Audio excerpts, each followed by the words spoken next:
कागज़ वगज लेकर के बोलने की नहीं होती है, लेकिन इतना लंबा चौड़ा बजट है। अब देखो लगभग 80 पेज का 79 पेजेस माननीय मुख्यमंत्री जी ने 2 घंटा लगभग 55 मिनट बजट पर अपना भाषण दिया जी। 2 घंटा 55 मिनट विधानसभा में। खासियत क्या रही कि आप देखेंगे कि करीबन लगभग 1 महीना पहले माननीय मुख्यमंत्री जी इस प्रोग्राम में लगे थे बजट के, और कोई वर्ग कोई तबका छोड़ा नहीं माननीय मुख्यमंत्री जी ने जिससे विचार विमर्श ना किया हो, जिससे सुझाव ना लिए हो। सभी से सुझाव लिए, किसानों से सुझाव लिए, युवाओं से सुझाव लिए, खिलाड़ियों से, आपके व्यापारियों से, आपके इंडस्ट्रियलिस्टों से, सब से माननीय मुख्यमंत्री जी ने सभी से जो है जा करके भी सुझाव लिए। अलग अलग जिलों में पहुंच करके माननीय मुख्यमंत्री जी ने सुझाव लिए, और उसके बाद आप देखेंगे विधायकों के साथ प्री बजट चर्चा की, विधायकों के साथ सुझाव लिए। उसके बाद ये उन सुझावों को अपने बजट में उनका समावेश भी हुआ, अपने बजट में सुझावों को डाला भी गया, हर एक के सुझाव को डाला गया।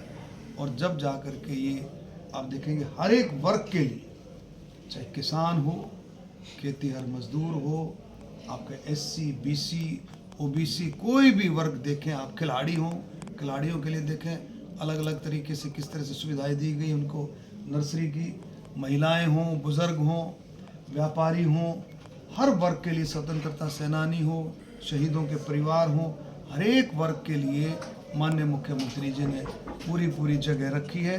और हर एक मंत्रालय के लिए, हर एक मंत्रालय को भी उसमें एडजस्ट किया गया है। और ये बजट मैं कहता हूँ चारों तरफ से इसकी प्रशंसा हुई। हरियाणा में नहीं, पूरे देश ने इस बजट की प्रशंसा की है, क्योंकि ये बजट विकास की, हरियाणा की गति को और ज़्यादा विकास देगा, किसानों को और ज़्यादा मजबूत करेगा, महिलाओं के विकास के लिए, जो हर तबके के विकास के लिए ये बजट जो है बहुत अच्छे तरीके से इस बजट को रखा गया है। जिन्हें शुरुआत की है, जैसे पर्यटन को काफ़ी बढ़ावा दिया गया है, सहकारिता विभाग को बढ़ावा दिया गया है। अब नौजवानों के लिए जो नर्सरी की जो व्यवस्था की खिलाड़ियों के लिए, पहले 1500 नर्सरियाँ थी, अब वो बढ़ा करके लगभग 2000 का प्रस्ताव माननीय मुख्यमंत्री जी ने रखा है। तो ऐसे किसी भी तबके को आप देखोगे उसमें कोई ना कोई राहत दी गई है। किसानों के लिए आप देखेंगे, किसानों को आप देखें, हमने अभी असेंबली में भी सवाल आया कि भी आदित्य चौटाला जी ने उस सवाल को पूछा कि किसानों पर लगभग कितना कर्ज किसानों पर है। तो 60 करोड़ का कर्ज है, लेकिन कितने किसानों पर? लगभग 28 लाख किसानों पर, लगभग 28 लाख, 27,77,000 के करीब है उनके ऊपर ये कर्जा। इसके लिए माननीय मुख्यमंत्री जी ने एक OTS की, वन टाइम सेटलमेंट स्कीम का भी माननीय मुख्यमंत्री जी ने प्रस्ताव दिया है। उसका सारा खोखा खाका तैयार होगा। उसके बाद लाडो लक्ष्मी योजना 5000 करोड़ रुपया उसमें रखा गया है। जितने भी संकल्प पत्र में जो बातें थी उनको पूरा करने की पूरी कोशिश की गई है कि उसको समय रहते हुए जो संकल्प में भारतीय जनता पार्टी का जो संकल्प पत्र था चुनाव से पहले, उसको भी कंप्लीट करने की पूरी कोशिश की गई है इस बजट में। जी, लाडो योजना के लिए 5000 करोड़ का बजट में प्रावधान तो किया गया मंत्री जी, लेकिन उसकी कब से लागू की जाएगी उसका तारीख नहीं बताई गई। देखिए, ऐसा है, 5000 करोड़ रुपया का प्रोविज़न माननीय मुख्यमंत्री जी ने इसमें रखा है। लाडो लक्ष्मी योजना, ये हमारे संकल्प पत्र में जो चुनाव से पहले ये बात रखी गई थी कि 2100 रुपया महिलाओं को दिया जाएगा। उसमें सारा प्रशासन जो है, प्रशासन इसमें सारा तैयार करेगा, सारी आउटलाइन तैयार करेगा, और उसके बाद जल्दी से जल्दी इस योजना को, मैं कहता हूँ कि आपको कितनी जल्दी, तो इस समय यही कहूँगा कि जल्दी से जल्दी ये योजना आपके सामने आ जाएगी लागू। सर, बजट से गोहाना को कितना फायदा मिलने वाला, क्योंकि मंत्री भी आप है, आपका फायदा कितना होगा इस गोहाना से? ये आपने देखा ना कि इसमें को पर्टिकुलर आपको जो पर्टिकुलर गोहाना को क्या मिलेगा। अब जैसे सड़कों के लिए किया गया, सड़कों में कंस्ट्रक्शंस के लिए सड़कें पीडब्ल्यूडी डिपार्टमेंट के अंदर हमारे अंडरपास, फ्लाईओवर, जो ओवर ब्रिजेस हैं, रेलवे विभाग केंद्र का और पीडब्ल्यूडी विभाग दोनों मिलकर के इसको, हरियाणा सरकार और केंद्र सरकार दोनों मिलकर लगभग 4,800 करोड़ का बजट जो पीडब्ल्यूडी डिपार्टमेंट का, उसमें सभी का समावेश हो जाता है कि वो क्या क्या, पर्टिकुलर किसी का ये नहीं होता कि भाई फलाने उसके लिए क्या करा, फलाने उसके लिए क्या करा। एक समावेश है बजट का, उसमें बजट का मतलब एक प्रोविज़न है कि इतना प्रोविज़न बजट के लिए किया गया है। और उसमें निश्चित तौर पर मैं कह सकता हूँ कि जो हमारे गोहाने की जो मांग थी, एक तो मांग थी फाटक मुक्त गोहाना और एक मांग थी उसका हमारा पश्चिमी बाईपास, वेस्टर्न बाईपास जो जाम मुक्त गोहाना, उन दोनों को हम प्रोविज़न में इसमें ले लेंगे।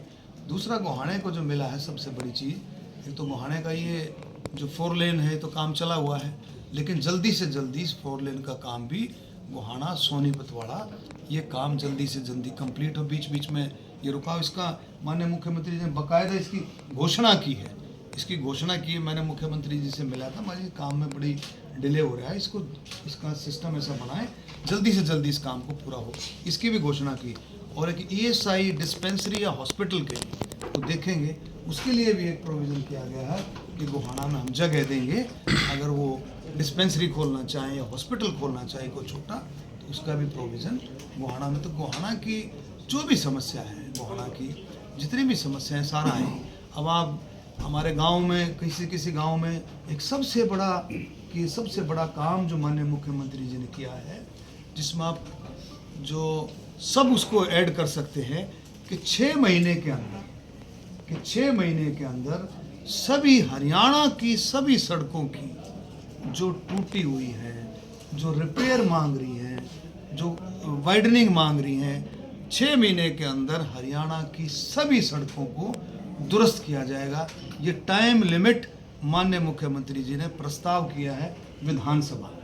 मंत्री जी, एक सवाल लगातार बनता है कि पश्चिमी बाईपास के लिए पहले भी स्वैच्छिक स्वीकृति की बात की गई थी, अभी भी वही बात है, क्या ये एक्वायरमेंट के द्वारा नहीं ली जा सकती? देखिए, इसमें कई तरह की बातें हैं, लेकिन मैं इतना ही कहूँगा कि इसको पश्चिमी बाईपास को पूरी कोशिश करेंगे कि इसको हम किसी न किसी तरीके से कंप्लीट कराएं। इसमें हम केंद्र का भी योगदान ले सकते हैं, हम इसमें कई चीज़ें हैं, इसमें थोड़ा सा इंतज़ार करें कि हम किस तरह से इसको पश्चिमी बाईपास, क्योंकि जो एक्वायर करने की बात है, किसानों से भी बातचीत प्रशासन ने अपने तरीके से बातचीत की है, तो इसमें आप बिल्कुल, मुझे भी चिंता है, आपको भी सबको चिंता है कि ये काम होना चाहिए। डॉक्टर साहब, मुख्यमंत्री जी ने घोषणा करी है गोहाना में इंडस्ट्री एरिया की बात वो कर रही है, तो ये प्रोजेक्ट कैसे कब तक पूरा हो जाएगा?